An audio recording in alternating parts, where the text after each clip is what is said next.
नमस्कार मेरे प्यारे YouTube के सब्सक्राइबर साथियों। राज की बात में आपका स्वागत है, जहां डर और रहस्य की परतें धीरे धीरे खुलती हैं और आपके दिलों की धड़कनें तेज कर देती हैं। आज फिर से एक खौफनाक और दिल दहला देने वाली कहानी लेकर मैं आपके सामने उपस्थित हूं। दोस्तों, आज की हमारी कहानी उत्तर प्रदेश के रहने वाले रमेश जी की है। दोस्तों, जरा सोचिए, आप खुद को एक पुराने अंधेरे मंदिर के बीचों बीच अकेले खड़ा पाते हैं। चारों ओर सन्नाटा है, लेकिन दीवारों से हल्की हल्की फुसफुसाहट सुनाई दे रही है। हवा ठंडी है और रहस्यमय खामोशी से भरी हुई। आपके सामने एक विशाल शिला है, जिस पर अजीबोगरीब निशान खुदे हुए हैं और उससे एक अजीब सी ऊर्जा निकल रही है। और कहीं दूर इस दुनिया से परे एक फंसी हुई आत्मा मदद के लिए पुकार रही है। उसकी आवाज़ दर्द और बेचैनी से भरी हुई। यह सिर्फ एक कहानी नहीं है, यह हिम्मत, रहस्य और अलौकिक घटनाओं का संगम है। जब रमेश, एक साधारण व्यक्ति, इस मंदिर में कदम रखता है तो उसे पता चलता है कि उसकी ये यात्रा एक असाधारण अनुभव में बदलने वाली है। कहानी को शुरू से अंत तक सुनिएगा, डर और खौफ का एहसास होने वाला है। दोस्तों, अगर आपका दिल कमज़ोर है या आपको ज़्यादा डर लगता है तो कहानी को बिल्कुल अकेले न सुने। तो चलिए अब यह कहानी रमेश जी की जुबानी सुनते हैं। कहानी शुरू करने से पहले अगर आप हमारे साथ नए जुड़े हैं तो चैनल को सब्सक्राइब करके बेल आइकॉन को ऑन कर लीजिए, ताकि हमारी हर अगली कहानी सीधे आप तक पहुंच सके। और अब बिना किसी देरी के चलिए आज की इस खौफनाक कहानी की शुरुआत करते हैं। नमस्कार दोस्तों, मैं एक साधारण टैक्सी ड्राइवर हूं। रोजाना की जद्दोजहद से जूझते हुए मैं अपना दिन गुजारता हूं। लखनऊ की तंग गलियों में टैक्सी चलाना आसान नहीं है, लेकिन यही मेरी आजीविका है। मेरी जिंदगी में कुछ खास नहीं बदलता। सुबह काम पर निकलता हूं, रात को लौटता हूं। हर दिन वही पुराने रास्ते, वही थके हुए मुसाफिर और वही बोरिंग कहानियां। मेरे परिवार की जिम्मेदारियां मुझे हमेशा खींचती हैं। पत्नी और 2 बच्चों की देखभाल करना कोई आसान काम नहीं है, लेकिन मैं बिना शिकायत के इसे निभाता हूं। मेरा सपना है कि एक दिन मैं अपने बच्चों को अच्छी शिक्षा दिला सकूं और उन्हें बेहतर भविष्य दे सकूं, पर फिलहाल यह सपना बहुत दूर लगता है। टैक्सी चलाकर जो पैसे कमाता हूं, उससे मुश्किल से घर चल पाता है। कभी कभी लगता है कि जिंदगी यूं ही चलती रहेगी, बिना किसी बदलाव के। लेकिन उस रात जब मैंने वो फोन कॉल उठाई, मुझे अंदाजा भी नहीं था कि मेरी जिंदगी में ऐसा कुछ घटित होने वाला है जो मुझे हमेशा के लिए बदल देगा। रात के करीब 10 बज रहे थे और मैं अपने आखिरी फेरे के लिए सवारी का इंतजार कर रहा था। थकान के मारे बदन जवाब दे रहा था, लेकिन कुछ और कमाई की उम्मीद में मैं रुका हुआ था। तभी मेरा फोन बजा। दूसरी तरफ से एक महिला की आवाज आई जो थोड़ी घबराई हुई लग रही थी। उसने मुझसे कहा, आप मुझे पुराने मंदिर के पास से पिक कर सकते हैं। मैंने घड़ी की ओर देखा और फिर उस आवाज की गंभीरता पर ध्यान दिया। रात के इस वक्त वहां कौन जा सकता है? लेकिन जब उसने जल्दी से आने की गुजारिश की तो मैंने ज्यादा सवाल नहीं किए। पैसे की तंगी थी और एक और फेरा करने से कुछ मदद हो जाती। वैसे भी मेरे जैसे लोगों के पास ज्यादा विकल्प नहीं होते। मैंने मंजूर कर लिया और अपनी टैक्सी उस पुराने मंदिर की ओर मोड़ दी, जहां जाने से अक्सर लोग कतराते थे।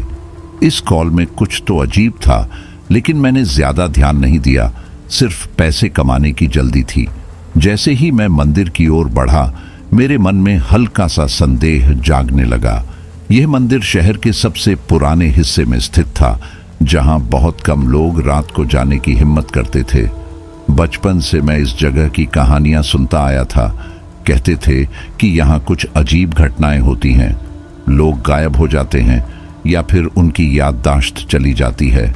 लेकिन आज के ज़माने में कौन इन बातों पर विश्वास करता है? मैं खुद कभी ऐसी बातों पर ध्यान नहीं देता था, लेकिन आज जब मैं उस रास्ते पर अकेला गाड़ी चला रहा था, एक अजीब सी बेचैनी मेरे अंदर घर कर रही थी। ठंड की एक लहर मेरी रीढ़ की हड्डी में दौड़ गई। मैं खुद से सवाल करने लगा, कहीं यह मेरा वहम तो नहीं? लेकिन फिर पैसों का ख्याल और मैंने खुद को समझाया कि यह सब सिर्फ बेकार की बातें हैं। मैंने गाड़ी की स्पीड थोड़ी बढ़ा दी ताकि जल्दी वहां पहुंचकर सवारी को उठा सकूं और फिर घर लौट जाऊं। जैसे ही मैं मंदिर के करीब पहुंचा, माहौल अचानक बदल गया। आमतौर पर इस वक्त शहर की गलियों में हलचल रहती है, लेकिन यहाँ एक अजीब सी शांति छाई हुई थी। मंदिर के चारों ओर घना अंधेरा था और हवा में अजीब सी ठंडक महसूस हो रही थी। मंदिर की पुरानी दीवारें और टूटी फूटी सीढ़ियां उसे और भी डरावना बना रही थीं। मैंने गाड़ी रोकी और चारों तरफ नजरें दौड़ाई, पर कोई नहीं दिखा। आसपास के घरों की खिड़कियां बंद थीं, जैसे सबने इस जगह से किनारा कर लिया हो। मेरी दिल की धड़कन तेज हो रही थी। तभी अचानक से एक परछाई गाड़ी की तरफ बढ़ती दिखी। वह महिला थी। धुंधली रोशनी में उसका चेहरा साफ नजर नहीं आ रहा था। उसने बिना कुछ कहे दरवाजा खोला और अंदर बैठ गई। उसकी चुप्पी ने माहौल को और भी बोझिल बना दिया। मैं बिना किसी सवाल के गाड़ी आगे बढ़ा दी, लेकिन अंदर ही अंदर मुझे कुछ सही नहीं लग रहा था। महिला गाड़ी में बैठी, लेकिन ना उसने मुझे देखा, ना कुछ कहा। उसकी चुप्पी ने मेरी बेचैनी को और बढ़ा दिया। आमतौर पर लोग सवारी के दौरान कुछ ना कुछ बातचीत करते हैं, लेकिन इस महिला ने एक भी शब्द नहीं कहा। उसकी सांसों की आवाज भी नहीं आ रही थी। मैंने धीरे धीरे उसकी तरफ देखा, लेकिन अंधेरे में उसका चेहरा साफ दिखाई नहीं दे रहा था। उसकी आंखें बस सामने की ओर टिक हुई थीं, जैसे उसे कहीं बहुत दूर देखना हो। उसकी उपस्थिति में एक अजीब सा भारीपन महसूस हो रहा था। उसकी चुप्पी ने मेरे मन में कई सवाल पैदा कर दिए। मैंने सोचा कि शायद वह किसी परेशानी में है, लेकिन उसकी तरफ से कोई संकेत नहीं मिला। मैंने कई बार अपने होंठ खोले कुछ पूछने के लिए, लेकिन उसका अजीब व्यवहार मुझे रोकता रहा। गाड़ी में एक अजीब सी ठंडक फैल रही थी और मुझे ऐसा लगने लगा कि यह सफर किसी आम सफर जैसा नहीं होने वाला है। मैंने गाड़ी को जैसे ही आगे बढ़ाया, माहौल और भी अजीब लगने लगा। महिला अब भी एकदम चुप थी, मानो उसकी मौजूदगी ही हवा को भारी बना रही हो। उसकी तरफ बार बार देखे बिना मैं खुद को रोक नहीं पा रहा था। उसके बैठने का अंदाज कुछ अलग था, सीधा, बिना हिले डुले। मैं अब और असहज महसूस कर रहा था। तभी मेरी नजर टैक्सी के रियर व्यू मिरर पर पड़ी और मुझे उसमें कुछ अजीब दिखा। हल्की सी छाया जो साफ तौर पर महिला की नहीं थी। मेरे माथे पर पसीना आ गया। मैंने झट से शीशा सीधा किया, फिर दोबारा देखा, लेकिन इस बार कुछ नहीं था। पर अब मेरा दिल तेजी से धड़कने लगा था। हर बार जब भी मैं शीशे में देखता, ऐसा लगता कि कुछ और भी उस महिला के साथ बैठा है। मैं खुद को समझाने की कोशिश कर रहा था कि यह मेरा वहम है, लेकिन जितनी बार मैं देखता, मुझे लगने लगता कि मैं अब एक सामान्य सफर पर नहीं हूं। मुझे लगने लगा था कि कुछ गड़बड़ होने वाली है, पर मैंने गाड़ी रोकने की हिम्मत नहीं जुटाई। मेरी उंगलियां स्टीयरिंग पर कस गईं और मैं बस गाड़ी चलाता रहा। जैसे ही हम आगे बढ़े, मौसम अचानक बदलने लगा। पहले आसमान साफ था, लेकिन अब घनी धुंध ने चारों ओर फैलना शुरू कर दिया। मुझे ऐसा लगा जैसे हम किसी और ही दुनिया में प्रवेश कर रहे हों। हवा में ठंडक बढ़ने लगी थी। मैं खिड़की के शीशे ऊपर कर चुका था, लेकिन फिर भी अजीब सी सर्दी मुझे भीतर तक महसूस हो रही थी। सड़कों पर कोई नहीं था। गली मोहल्ले सुनसान हो गए थे। मैंने रेडियो ऑन करने की कोशिश की, शायद संगीत से मन हल्का हो जाए, लेकिन रेडियो भी अजीब सी खड़खड़ाहट करने लगा। मैंने रेडियो बंद कर दिया और वापस उस महिला की ओर देखा। वह अब भी शांत थी। उसकी नजरें सीधी बाहर की तरफ थीं, लेकिन अब मुझे उसकी चुप्पी और भी भयावह लगने लगी। मुझे एहसास हो रहा था कि हम किसी सामान्य यात्रा पर नहीं थे। मैं जितना आगे बढ़ रहा था, मौसम उतना ही अजीब होता जा रहा था। ठंडी हवाओं की लहरें गाड़ी के शीशों को हिलाने लगी थीं। मैं अब सच में डरने लगा था। ये कोई साधारण ठंड नहीं थी, ये वो ठंडक थी जो इंसान के दिल को दहला दे, अंदर तक घुस जाए। तभी महिला ने पहली बार कुछ कहा। उसकी आवाज गहरी और अजीब थी, मानो कहीं दूर से आ रही हो। उसने मुझसे कहा, मुझे शहर के सबसे पुराने मंदिर में छोड़ दो। यह सुनते ही मेरी रूह कांप उठी। वह मंदिर, वह जगह जहां कोई रात में जाने की हिम्मत नहीं करता था। लोग कहते थे कि वहां कई बार अजीब घटनाएं हुई थीं। लोग गायब हो जाते थे या फिर उनके साथ कुछ ऐसा होता जिसे वह कभी भूल नहीं पाते। मैंने महिला को मना करने की कोशिश की, मैडम वहां जाने का वक्त नहीं है, वह जगह सही नहीं है, लेकिन उसने मेरी बात पर कोई ध्यान नहीं दिया। उसकी आवाज में ऐसा कुछ था जिसने मुझे खामोश कर दिया। मेरी हालत ऐसी हो गई थी कि मैं चाहकर भी कुछ नहीं कह पा रहा था। मैंने महसूस किया कि यह महिला कोई आम इंसान नहीं थी। मैं समझ नहीं पा रहा था कि क्या करूं। गाड़ी की स्पीड धीरे धीरे कम होती जा रही थी, लेकिन मेरे दिमाग में उसकी बातों की गूंज बढ़ती जा रही थी। मैंने किसी तरह हिम्मत जुटाई और गाड़ी फिर से मंदिर की तरफ मोड़ दी। जैसे ही हम उस पुराने मंदिर की ओर बढ़ने लगे, मेरे दिमाग में वह सब कहानियां घूमने लगीं जो मैंने बचपन में सुनी थी। उस मंदिर के बारे में कई बातें मशहूर थीं। कहते थे वहां रात में जाने वाले कभी लौट कर नहीं आते। कई लोग उस जगह से वापस आकर खुद को पहचान नहीं पाते थे। मेरे एक दोस्त ने एक बार वहां जाने की कोशिश की थी और लौटने के बाद उसका मानसिक संतुलन बिगड़ गया था। उसने हमें बताया था कि वहां उसने कुछ देखा जिसे वह शब्दों में बयान नहीं कर पाया। मेरी भी हिम्मत कभी नहीं हुई उस मंदिर के करीब जाने की, खासकर रात में। लेकिन आज मैं उसी रास्ते पर था, उस रहस्यमयी महिला के साथ। मेरा मन बार बार कह रहा था कि मैं यह गलत कर रहा हूं, लेकिन उसके कहने के बाद मेरी हिम्मत जवाब दे गई थी।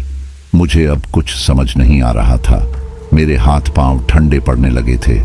मैंने बस स्टीयरिंग पर कसकर अपनी पकड़ बनाए रखी और सोचा कि यह सब जल्दी खत्म हो जाए। आखिरकार हम उस पुराने मंदिर के करीब पहुंच गए। गाड़ी के अंदर का माहौल अब और भी भारी हो गया था। ऐसा लग रहा था जैसे कोई अदृश्य ताकत हमें खींच रही हो। मैंने गाड़ी का ब्रेक लगाया और इधर उधर देखा। चारों ओर सिर्फ अंधेरा और सन्नाटा था। मंदिर की पुरानी दीवारें टूटी फूटी थीं और उस पर उगे पेड़ों की शाखाएं डरावनी लग रही थीं। महिला भी गाड़ी में बैठी थी, लेकिन उसकी उपस्थिति का बोझ मुझे और भी महसूस हो रहा था। ऐसा लग रहा था कि गाड़ी के अंदर कुछ ठंडा और भारी हो गया है। मेरी सांसें तेज हो रही थीं। जैसे ही मैंने उसकी ओर देखा, मुझे महसूस हुआ कि वह अब एक साधारण सवारी नहीं थी। उसके आसपास की हवा ठंडी और भारी हो चुकी थी। मुझे लगने लगा कि यह रात मेरे लिए सामान्य नहीं होने वाली थी। जैसे ही गाड़ी मंदिर के सामने रुकी, मैं एक पल के लिए ठहर गया। उस जगह का दृश्य किसी डरावनी फिल्म के सीन जैसा था। मंदिर की पुरानी दीवारें टूट फूट चुकी थीं और उस पर उगी हुई घास और बेलें उसे और भी डरावना बना रही थीं। हवा में एक अजीब सी सिहरन थी, मानो कोई अदृश्य शक्ति उस जगह को घेर रही हो। मुझे अचानक अजीब सी आवाजें सुनाई देने लगीं। पहले तो मुझे लगा कि यह मेरे दिमाग का खेल है, लेकिन जैसे जैसे आवाजें तेज होती गईं, मेरी धड़कन बढ़ने लगी। मंदिर के अंदर से आती उन धीमी धीमी आवाजों में कुछ ऐसा था जो रोंगटे खड़े कर देने वाला था। कभी ऐसा लगता कि कोई फुसफुसा रहा है, तो कभी ऐसा महसूस होता कि कोई चीख रहा है। ऐसा लग रहा था कि इस जगह पर कुछ बहुत पुराना और बहुत बुरा हुआ था, जिसकी छाप अब भी वहां मौजूद थी। मैंने अपना सिर झटकने की कोशिश की और खुद से कहा, यह सब मेरा भ्रम है। लेकिन जितना मैं खुद को समझाने की कोशिश करता, उतनी ही भयावहता मुझे अपने अंदर घेरने लगती। मंदिर की पुरानी दीवारों के बीच कुछ छुपा हुआ था और मैं इसे महसूस कर सकता था। जैसे ही मैंने गाड़ी का इंजन बंद किया और पीछे मुड़कर देखा, जो मैंने देखा उसने मेरी आत्मा को हिलाकर रख दिया। वह महिला जो कुछ पल पहले मेरी गाड़ी में बैठी थी, अब वहां नहीं थी। उसकी सीट खाली थी, जैसे वह कभी वहां थी ही नहीं। मेरे हाथ पांव ठंडे पड़ गए। मैं कुछ समझ नहीं पा रहा था। उसने तो गाड़ी का दरवाजा खोला भी नहीं था, फिर वह गायब कैसे हो सकती है? मेरी नजर गाड़ी के शीशे पर पड़ी और फिर मैंने खुद को शीशे में देखा। मेरे चेहरे का रंग उड़ चुका था। मैं पूरी तरह स्तब्ध था। क्या मैंने सच में किसी भूत को अपनी गाड़ी में बैठाया था? यह सवाल मेरे दिमाग में घूमने लगा। मैंने जल्दी जल्दी चारों ओर देखा। उम्मीद थी कि कहीं वह आसपास खड़ी होगी, लेकिन वहां कोई नहीं था। यह वाकई भूतिया था। मेरी रूह कांपने लगी थी। मैंने गाड़ी से बाहर निकलकर भी देखा, लेकिन उसकी कोई निशानी नहीं थी।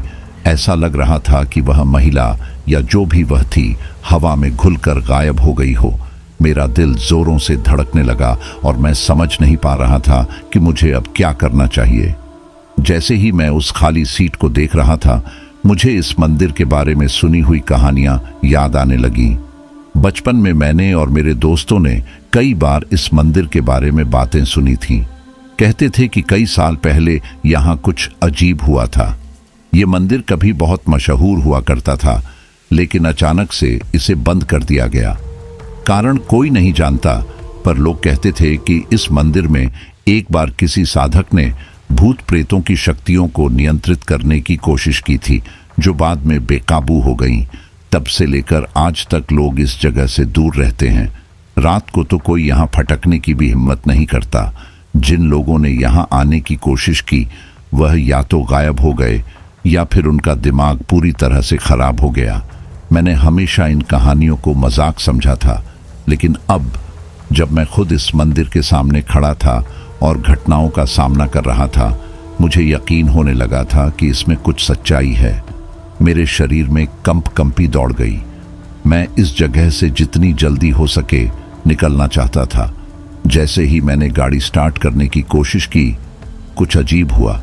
गाड़ी का इंजन बंद हो गया और उसने दोबारा स्टार्ट होने से मना कर दिया। मैंने बार बार कोशिश की, लेकिन गाड़ी ने एक बार भी आवाज नहीं की। ऐसा लगा मानो कोई अलौकिक शक्ति गाड़ी को रोक रही हो। मेरी हथेलियां पसीने से भीग गईं और धड़कनें और तेज हो गईं। अब मेरा डर हद पार कर चुका था। मैंने खुद से कहा, रमेश, यहां से भाग। लेकिन गाड़ी तो जैसे मेरे बस में ही नहीं थी। बाहर की हवाओं की ठंडक अब और तेज हो गई थी। मेरे सामने का दृश्य धुंधला होने लगा था। ऐसा महसूस हो रहा था जैसे कुछ अदृश्य ताकतें मुझे यहां रोकना चाहती थीं। मैं पूरी ताकत से गाड़ी को फिर से स्टार्ट करने की कोशिश कर रहा था, लेकिन हर बार असफल हो रहा था। मेरी जान निकल रही थी, लेकिन मैं यहां से भागने का कोई रास्ता नहीं देख पा रहा था। ये जगह अब मुझे कैद में लेने लगी थी। मैं समझ नहीं पा रहा था कि कैसे खुद को इस हालत से बाहर निकालूं। तभी मुझे मंदिर के अंदर से कोई हल्की हल्की आवाज सुनाई दी। पहले तो मैंने उसे नजरअंदाज किया, लेकिन आवाज धीरे धीरे तेज होने लगी। ऐसा लगा जैसे कोई मुझे पुकार रहा हो, मेरी मदद मांग रहा हो। मैं डर के मारे एक जगह जम सा गया। ये आवाज बहुत धीमी थी, लेकिन उसमें कुछ ऐसा था जो मुझे अंदर तक हिला रहा था। मुझे समझ नहीं आ रहा था कि यह सच में हो रहा था या मेरा दिमाग खेल खेल रहा था। मैंने मंदिर की तरफ देखा। वहां कोई नहीं था, लेकिन उस सुनसान और वीरान जगह से आती यह आवाजें अब भी मेरे कानों में गूंज रही थीं। ये किसी इंसान की मदद की पुकार जैसी थी, लेकिन मुझे शक था कि यह आवाज किसी जीवित इंसान की नहीं हो सकती। क्या मैं उन आत्माओं की पुकार सुन रहा था जो इस मंदिर में फंसी हुई थीं? मेरी सांसें तेज हो गईं और अब मेरे लिए यह तय करना मुश्किल हो गया था कि मुझे वहां से भागना चाहिए या उस आवाज की ओर बढ़ना चाहिए। मेरे हाथ पसीने से भीग चुके थे और गाड़ी के स्टीयरिंग व्हील पर मेरी पकड़ कमजोर हो रही थी। मैंने जितनी बार गाड़ी स्टार्ट करने की कोशिश की, उतनी ही बार इंजन ने एक अजीब सी घोंघी आवाज की और बंद हो गया। मेरी धड़कनें इतनी तेज हो रही थीं कि मुझे अपना दिल गले में धड़कता महसूस हो रहा था। एक पल के लिए मैंने सोचा कि गाड़ी से बाहर निकलकर पैदल ही भाग जाऊं, लेकिन उस डरावने माहौल में बाहर जाने की हिम्मत ही नहीं हुई। मैं गाड़ी के अंदर ही अपने आप को सुरक्षित महसूस कर रहा था, लेकिन यह भी सच था कि गाड़ी अब मुझे वहां से बचा नहीं सकती थी। मैंने मोबाइल निकालकर मदद के लिए कॉल करने की कोशिश की, लेकिन कोई नेटवर्क नहीं था। जैसे जैसे मिनट बीतते गए, मेरी उम्मीदें टूटने लगीं। मुझे ऐसा महसूस होने लगा कि मैं यहाँ हमेशा के लिए फंस चुका हूँ। इस जगह की अजीबोगरीब ठंडक और अजीब घटनाएं अब मुझ पर हावी हो रही थीं। गाड़ी की विंडशील्ड पर ओस की बूंदें जम गई थीं और बाहर का नजारा अब धुंधला हो चुका था। मैं खुद को पूरी तरह से असहाय महसूस कर रहा था। तभी अचानक मेरी नजर विंडशील्ड पर एक अजीब सी छाया पर पड़ी। मुझे यकीन नहीं हो रहा था कि मैं सचमुच यह देख रहा हूं। लेकिन वह छाया धीरे धीरे मेरी ओर बढ़ रही थी। गाड़ी के अंदर से मैं उसे साफ देख नहीं सकता था, लेकिन उसकी उपस्थिति का एहसास मुझे अपनी हर नस में हो रहा था। मुझे लगा कि वह छाया इंसान नहीं थी, कुछ और थी, कुछ अलौकिक, कुछ खतरनाक। मेरे हाथ पांव सुन्न होने लगे थे। मैंने जल्दी से दरवाजे लॉक करने की कोशिश की, लेकिन तब तक बहुत देर हो चुकी थी। वह छाया अब गाड़ी के बिल्कुल पास थी और मैं उसकी स्पष्ट आकृति को देख पा रहा था। वह कोई आम इंसान नहीं था। उसकी चाल में कुछ ऐसा था जो मेरे रोंगटे खड़े कर रहा था। मेरी सांसें तेज हो गई थीं और मेरे मुंह से आवाज तक नहीं निकल रही थी। वह छाया मेरी गाड़ी के बिल्कुल पास आ चुकी थी और मुझे लगा कि अब कुछ भयानक होने वाला है। उस पल जब मैं अपने जीवन के सबसे खौफनाक क्षणों में था, मुझे अचानक अपने बचपन की कुछ घटनाएं याद आने लगीं। मेरे दादा दादी ने मुझे हमेशा भूत प्रेतों की कहानियां सुनाई थीं। वे कहते थे कि कुछ आत्माएं दुनिया छोड़कर जा नहीं पाती और वे अपने पुराने स्थानों पर भटकती रहती हैं। उस समय मुझे यह सब केवल कहानियां लगती थीं, लेकिन अब जब मैं खुद ऐसी स्थिति में था तो उन कहानियों की सच्चाई मेरे सामने खड़ी थी। मुझे अपने दादा की बात याद आई, जो कहते थे कि अगर कोई आत्मा तुम्हें पकड़ने आ रही हो तो उसकी आंखों में मत देखना, वरना तुम उसकी कैद में फंस जाओगे। मैं एक तरफ इस भयानक स्थिति में फंसा था, दूसरी ओर अपने दादा की वो बातें याद कर रहा था जो कभी बचपन में मुझे डराती थीं और आज सच होती दिख रही थीं। मेरे भीतर की आशा धीरे धीरे खत्म हो रही थी। मैंने खुद से कहा, रवि, यह सब बचपन की कहानियां और नहीं है, यह हकीकत है। तभी एक पल में वह छाया धीरे धीरे स्पष्ट होने लगी। मुझे वह आकृति किसी इंसान की तरह दिखने लगी और फिर मैंने देखा, यह वही महिला थी जिसे मैंने कुछ समय पहले अपनी गाड़ी में बिठाया था, लेकिन इस बार उसका चेहरा बदल चुका था। उसके चेहरे पर एक डरावनी मुस्कान थी और उसकी आंखें बकुल काली हो चुकी थीं, बिना किसी जीवन की रोशनी के। मैं हक्का बक्का रह गया। वह महिला अब कोई सामान्य इंसान नहीं थी। वह पूरी तरह अलौकिक और डरावनी लग रही थी। उसके चेहरे की हरकतें बेहद अजीब थीं, मानो वह मुझसे कुछ कहना चाहती हो, लेकिन उसकी आवाज मेरे कानों तक नहीं पहुंच रही थी। उसका चेहरा मेरे सामने आते ही मेरी सांसें तेज हो गईं। मैं जितना उसे देखकर भागने की कोशिश कर रहा था, उतना ही मुझे लग रहा था कि मैं कहीं नहीं जा सकता। उसकी उपस्थिति मेरे चारों ओर घुमावदार हवा की तरह थी और मेरा शरीर एकदम जड़ हो चुका था। मुझे ऐसा लग रहा था कि मेरा शरीर अब मेरे बस में नहीं था। जैसे जैसे वह महिला मेरे करीब आती गई, मेरा शरीर पूरी तरह जकड़ गया। मेरी हर नस और हर मांसपेशी जड़ हो चुकी थी। मैं हिलने डुलने की कोशिश कर रहा था, लेकिन मेरा शरीर अब मेरा साथ नहीं दे रहा था। मेरी आंखें उसकी ओर स्थिर हो चुकी थीं और मैं उसकी काली खाली आंखों में देख रहा था। मुझे लगने लगा कि मैं अब कभी यहां से बाहर नहीं निकल पाऊंगा। उसकी आंखों में एक भयानक अंधेरा था, जिसमें मैं धीरे धीरे डूबता जा रहा था। मेरा दिमाग पूरी तरह शून्य हो चुका था और मुझे समझ नहीं आ रहा था कि क्या करूं। उसकी आंखों की गहराई में मैंने अपने अंत को देखा। मुझे अब यकीन हो चला था कि मैं इस भयानक जगह का हिस्सा बन चुका हूं और अब यहां से निकलने का कोई रास्ता नहीं था। मैंने देखा कि वह महिला मेरे ठीक सामने खड़ी थी। उसकी आंखों में वही गहरा अंधकार था, लेकिन इस बार उसकी आंखें मुझसे कुछ कहना चाह रही थीं। अचानक, बिना किसी चेतावनी के, उसने बोलना शुरू किया। उसकी आवाज धीमी और गहरी थी, लेकिन उसमें दर्द और पीड़ा की एक स्पष्ट झलक थी। उसने कहा, मैं वर्षों पहले इस मंदिर में मरी थी। मेरा नाम कविता था। यह सुनते ही मेरा दिल जोर से धड़कने लगा। मैं अवाक था और मेरी समझ में नहीं आ रहा था कि क्या करूं। उसने आगे कहा, यह मंदिर मेरा मकबरा बन गया है। मेरी आत्मा यहां फंसी हुई है। मैं इस मंदिर की दीवारों के भीतर से कभी बाहर नहीं जा पाई।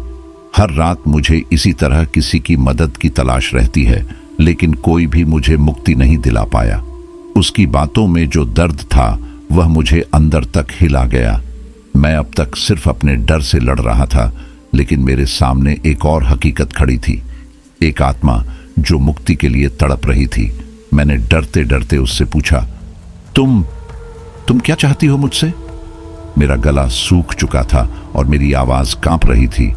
मेरे दिमाग में हजारों सवाल थे, लेकिन मैं एक भी स्पष्ट तरीके से नहीं पूछ पा रहा था। वह चुपचाप मेरी ओर देखती रही। उसकी आंखों में कोई भी इंसानी भाव नहीं थे, बस खालीपन था। मुझे यकीन हो गया था कि वह अब इस दुनिया की नहीं रही, लेकिन मेरे मन में यह सवाल बार बार उठ रहा था कि आखिर वह कौन थी और उसका मुझसे क्या लेना देना है। मैं चाहती हूं कि तुम मुझे मुक्त करो, उसने कहा। उसकी आवाज में एक ठंडक थी जो मेरे भीतर तक फैल गई, लेकिन उसका मतलब क्या था यह समझना मेरे लिए मुश्किल था। कैसे? मैंने पूछ लिया, पर वह सीधे जवाब नहीं दे रही थी। उसकी आंखों में अब और भी ज्यादा गहराई आ गई थी, जैसे वह मुझसे बहुत कुछ कहने की कोशिश कर रही हो, पर शब्द उसका साथ नहीं दे रहे थे। कुछ क्षणों के बाद कविता ने फिर से बोलना शुरू किया। इस बार उसकी आवाज में कुछ और गहरी भावनाएं थीं। उसने बताया, यह सब उस पुजारी के कारण हुआ था जिसने मेरे जीवन को नर्क बना दिया। वह एक भयानक व्यक्ति था जिसने इस मंदिर की पवित्रता को कलंकित किया। मैं उसके हर शब्द को ध्यान से सुन रहा था। मेरे मन में उत्सुकता थी कि आखिर यह पुजारी कौन था और उसने कविता के साथ क्या किया था। कविता ने बताया कि पुजारी ने उसकी हत्या कर दी थी और उसकी आत्मा को इस मंदिर में कैद कर दिया था। पुजारी ने मंदिर की पवित्रता को भ्रष्ट कर दिया था और उसकी आत्मा एक श्राप के तहत इस जगह का पहरेदार बन चुकी थी। वह अब भी मंदिर के आसपास मंडराता है और किसी को भी यहां से जाने नहीं देता। यह सुनकर मेरी रीढ़ की हड्डी में एक ठंडक दौड़ गई। मुझे समझ में आ गया कि मैं सिर्फ सविता से ही नहीं, बल्कि उस भूतिया पुजारी से भी घिरा हुआ हूं जिसने इस जगह को अपनी कैद में रखा हुआ है। अब मुझे लगने लगा था कि मैं इस समस्या का हिस्सा बन चुका हूं। कविता ने मुझे बताया कि वह कई सालों से मुक्ति की तलाश में है, लेकिन उसे कोई ऐसा व्यक्ति नहीं मिला जो उसकी मदद कर सके। मैंने मन ही मन यह निश्चय किया कि अगर मेरे बस में होगा तो मैं उसकी मदद करूंगा। लेकिन सवाल यह था कि मैं कैसे करूं। मैंने कविता से पूछा, तुम्हें मुक्त कैसे किया जा सकता है? उसका जवाब था, मंदिर में एक बंधन है जिसे तोड़ना होगा। अगर वह बंधन नहीं टूटा तो मैं कभी इस जगह से बाहर नहीं जा पाऊंगी। मेरी स्थिति अब और भी गंभीर हो गई थी। मैं एक ऐसी जगह पर था जहां अलौकिक शक्तियां हावी थीं। मुझे कुछ ऐसा करना था जिसका मुझे कोई अनुभव नहीं था। मेरे सामने एक असंभव सा कार्य था और मैं नहीं जानता था कि इसे कैसे पूरा करूं। कविता ने मुझे बताया कि मंदिर के गहरे भीतर एक प्राचीन शिला है जिसके नीचे उसका बंधन छिपा हुआ है। उस शिला को हटाना ही उसकी मुक्ति का रास्ता है। लेकिन वह शिला हजारों साल पुरानी है और उसे हटाना कोई आसान काम नहीं है। कविता ने कहा, पुजारी ने इस शिला के नीचे मेरा बंधन रखा था ताकि मेरी आत्मा कभी भी इस जगह को ना छोड़ सके। यह सुनकर मेरे पैरों तले जमीन खिसक गई। मैंने सोचा, क्या मैं इस शिला को हटा पाऊंगा? क्या यह सब मेरे बस की बात है? लेकिन मेरे पास और कोई रास्ता नहीं था। अगर मुझे यहां से निकलना था और कविता की आत्मा को मुक्ति दिलानी थी तो मुझे इस शिला को हटाना ही होगा। मैंने अपने दिल की धड़कनें महसूस की जो लगातार तेज हो रही थीं। मेरे सामने एक मुश्किल और डरावना रास्ता था, लेकिन अब पीछे हटने का कोई सवाल नहीं था। कविता की आत्मा ने जो कहा उससे मुझे यकीन हो गया था कि मैं ही उसकी मुक्ति का साधन हूं। मेरे भीतर डर अब भी था, लेकिन मैं अपने आप को साहस के साथ भरने की कोशिश कर रहा था। मैंने मंदिर के अंदर गहरी अंधेरी सुरंग की ओर कदम बढ़ाए। हर कदम के साथ मुझे अपने चारों ओर अजीब सी आवाजें सुनाई दे रही थीं। कभी किसी के चलने की आवाज तो कभी किसी के फुसफुसाने की। मेरा मन कह रहा था कि कहीं रुक जाऊं, परंतु सविता की बातें मेरे दिमाग में गूंज रही थीं। मुझे यह करना ही था, चाहे इसके लिए कुछ भी हो जाए। मैंने अपनी सांसों को काबू में करने की कोशिश की और धीरे धीरे मंदिर की ओर बढ़ता रहा। जब मैं उस शिला के पास पहुंचा जिसे कविता ने अपनी मुक्ति का माध्यम बताया था, वहां एक सिहरन सी महसूस हुई। अचानक मुझे एक छाया दिखाई दी जो धीरे धीरे मेरी ओर बढ़ रही थी। वह कोई और नहीं बल्कि उसी भयानक पुजारी की आत्मा थी जिसने कविता को इस श्राप में जकड़ा था। उसकी उपस्थिति ने मेरी रीढ़ की हड्डी में सिहरन पैदा कर दी। उसकी आंखें अंधकार से भरी हुई थीं और उसके चेहरे पर एक भयंकर क्रोध था। उसने मेरी ओर इशारा किया, मानो मुझे चेतावनी दे रहा हो कि मैं यहां से भाग जाऊं। पर मैंने तय कर लिया था कि मैं पीछे नहीं हटूंगा। मेरे कदम धीमे जरूर थे, लेकिन मैंने हिम्मत जुटाई। वह छाया अब मुझसे सिर्फ कुछ ही दूरी पर थी। मैंने अपनी आंखें बंद की, गहरी सांस ली और शिला के पास पहुंच गया। शिला को देखकर मेरी सांसें रुक सी गईं। ये कोई साधारण पत्थर नहीं था, बल्कि एक बहुत पुरानी भारी शिला थी जिस पर कई तरह के रहस्यमय चिन्ह खुदे हुए थे। मैंने पहले उसे हाथ से छूने की कोशिश की, लेकिन जैसे ही मेरे हाथ उस पर पड़े, मुझे एक जोरदार झटका महसूस हुआ। यह झटका किसी बिजली के झटके जैसा था जिसने मुझे पीछे धकेल दिया। मेरा पूरा शरीर कांप रहा था, लेकिन मैंने फिर भी हार नहीं मानी। मैंने खुद को संभाला और दोबारा कोशिश की।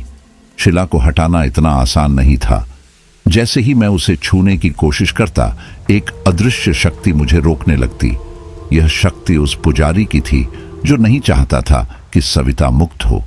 मैं लगातार झटके खा रहा था और मेरा शरीर अब थक चुका था, पर मैंने सोचा, अगर मैं अब रुक गया तो सविता की आत्मा कभी भी शांति नहीं पा सकेगी। सविता की आत्मा मुझसे लगातार कुछ कहने की कोशिश कर रही थी।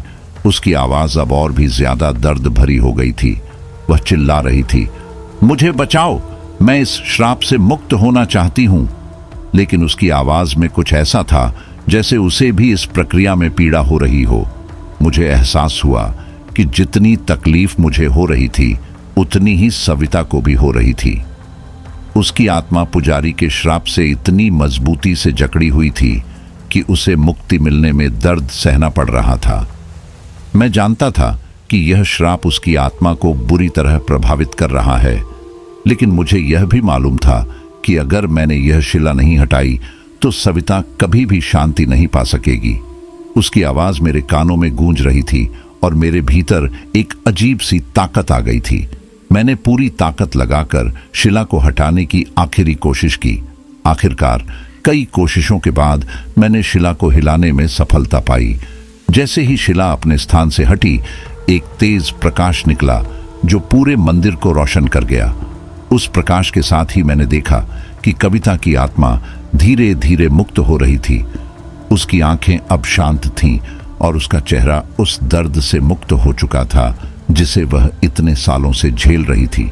उस पल में मुझे ऐसा लगा जैसे मैंने किसी बहुत बड़े भार को हटा दिया हो। तो दोस्तों, पुजारी की छाया हमारी आज की कहानी गायब हो गई। आपको हमारी आज की कहानी कैसी लगी? खत्म हो कमेंट बॉक्स में कमेंट करके दुनिया से पूरी तरह से मिट चुका था। आप अपना और अपने परिवार का ख्याल रखें। और अगर अभी तक चैनल को सब्सक्राइब नहीं किया है, जब मैंने शिला हटा दी, चैनल को सब्सक्राइब कर लीजिए। मंदिर में एक अजीब सी शांति छा गई।